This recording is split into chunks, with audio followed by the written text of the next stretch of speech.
one true picture.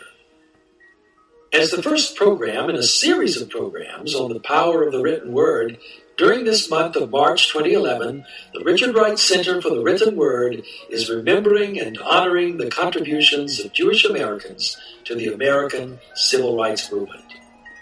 In view of the Wright Center's mission, this remembrance and this honor are appropriate. Richard Wright, the African-American writer for whom the center is named, faced and overcame numerous obstacles while growing up in the Jim Crow South. As Wright records in his autobiography, Black Boy, even checking out books from the local library was a challenge. By the 1960s, enough people, black and white, had decided that enough was enough. And their united efforts led to the passage of the Civil Rights Act, the Voting Rights Act, and the freedoms that we enjoy today. The part of the story that is too often left out is the contribution that Jewish Americans have made to the civil rights effort. This contribution is vividly illustrated in the photo posted here. Taken during the historic march from Selma to Montgomery, Alabama. Pictured from left are Rabbi Avraham Yoshua Heschel, Reverend Dr. Martin Luther King Jr., Reverend Ralph Abernathy, Rabbi Maurice Eisendroth, and Rabbi Everett Gendler. Rabbi Eisendroth is carrying the Torah scroll. Significantly, this is the same Torah that Jews have carried throughout history, proclaiming in black and white, justice, justice you shall pursue, and insisting in black and white that this justice be equitably administered. There shall be one Torah for the native born and for the sojourner who sojourns among you. This is the same Torah that proclaims, send my people out so that they may serve me. The same Torah that tells the story of the Israelite exodus from slavery to men to service to God. The same story that inspired Dr. Martin Luther King to lead his people toward the promised land described in his I Have a Dream speech. The triumph of the civil rights movement came at a heavy price. Churches, synagogues, and homes of civil rights advocates were attacked.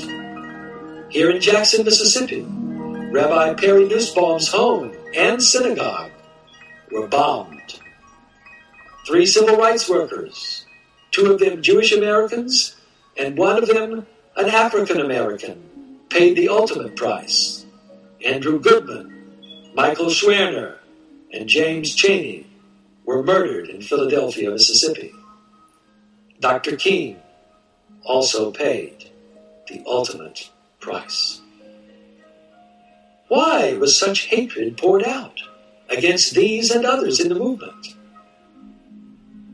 They, like Dr. King and the rabbis, were carrying the message of the Torah, a message which Yeshua of Nazareth, another rabbi, affirmed, and the essence of which he summarized as follows. Hear, O Israel, Yahovah is our elevated one. Yahovah is one. And you shall love Yahovah, your elevated one, with all your heart and with all your soul and with all your resources. And you shall love your neighbor as yourself. Those who carry this Torah message, those who seek to walk it out, to bring the kingdom of heaven down to earth, have always been singled out for persecution, have always been hated by those who seek to abuse, oppress, and enslave their fellow men and women. For this reason, the tyrants of history, from Nebuchadnezzar to Sargon, to Antiochus, to Titus, to Mussolini, to Hitler, to Ahmadinejad, have always sought to destroy the bearers of the light of Torah. So when anyone, black or white, tries to incite you to hate Jews, you can figure that he is acting against the elevated one of Israel. You can figure that he wants to abuse, oppress, or enslave you. And he knows that the Jews and the friends of the Jews and the Torah message that they carry stand in the way of his evil scheme. Now let me direct you once again to the men, black and white, pictured with the Torah scroll.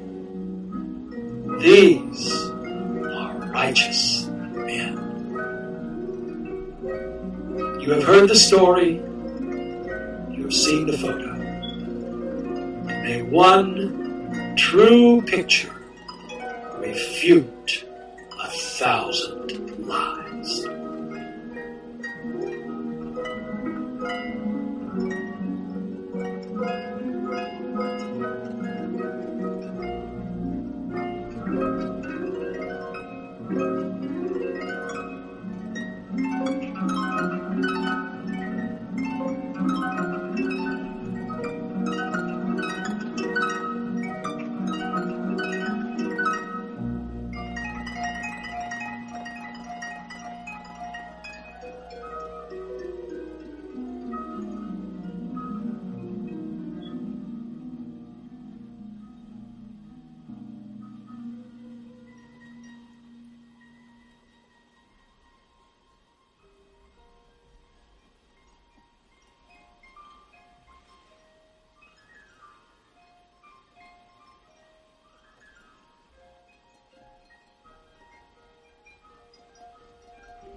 Okay.